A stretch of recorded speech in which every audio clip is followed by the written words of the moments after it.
My cooking philosophy is always and always will be is fresh is the best. So I always work with fresh ingredients, import ingredients as well, local ingredients, just fresh. We don't work with frozen. I don't like to frozen convenience products. The philosophy is you come to enjoy food, so it's about creating dishes and the guests come to enjoy. And the most position of happiness you can see as a chef is when you create a dish and you serve to a customer, and after he eats and you see the smile on their face. This is philosophy you work through in the kitchen, and that's what makes a chef be happy. This is more than money or gratitude.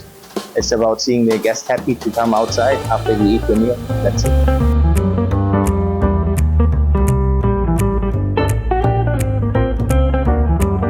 My name is Darius Seitfudem. I'm a German-born chef.